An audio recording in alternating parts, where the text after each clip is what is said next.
Have you ever had that embarrassing moment? You understand everything people say in English, you watch videos without subtitles, but when it's your turn to answer, silence. It feels like your tongue freezes even when your brain is full of words. You feel like you know the language, but you just can't prove it when you try to speak. Have you ever wondered why your mouth doesn't obey your brain? And why, even knowing the grammar, you still feel stuck? The truth is that understanding is a passive activity, while speaking is a physical skill that requires practice. And the main block is the paralyzing fear of making mistakes in front of others. Let's explore this idea a little. Think of English like cooking. You can watch thousands of hours of cooking shows. You know the ingredients by heart, you understand the techniques, you know the steps. But does that make you a chef? No. You only learn to cook when you actually go into the kitchen and try to make the dish. Listening and reading English is watching the show. Speaking is cooking. It's a completely different skill. It requires your brain and your mouth to work together, and that only happens with practice. And what stops this practice? Most of the time is fear, the fear of making a mistake. We think, what if I use the wrong word? What if people laugh at me? This nervousness makes your heart beat faster, your mouth gets dry, and in the end, we choose silence. But listen closely. Making mistakes is part of learning.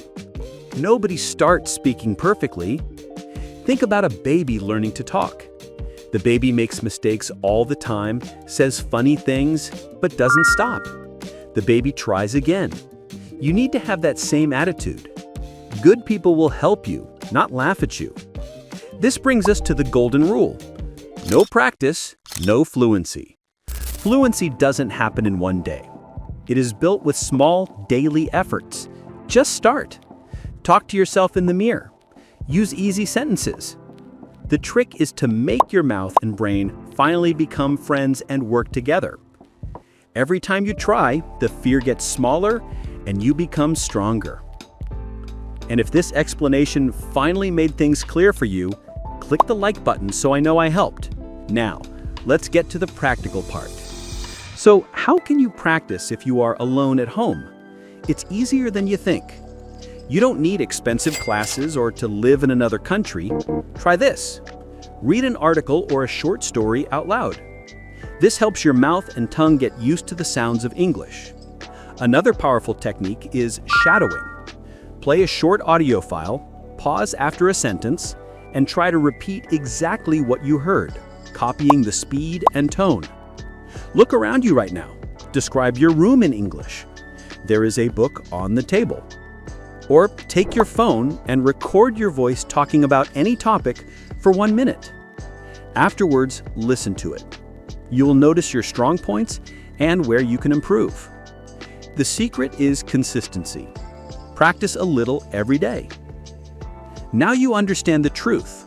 Your English comprehension is excellent, but speaking requires something more. It requires practice and confidence. Don't feel bad if you are not fluent today. Don't say, I can't. You can. You are not slow, you are learning. And learning is a process, a journey. You don't need difficult words or perfect grammar. Use simple sentences. Make mistakes, smile, and move forward. One day, you will speak English freely with a smile on your face. Yes, you can speak English. If this video was helpful, please give it a like. It really helps. And if you want more tips to improve your speaking, hit subscribe so you don't miss the next lesson. Your practice doesn't stop here. I've selected another video for you right here on the screen. Keep going, and I'll see you there.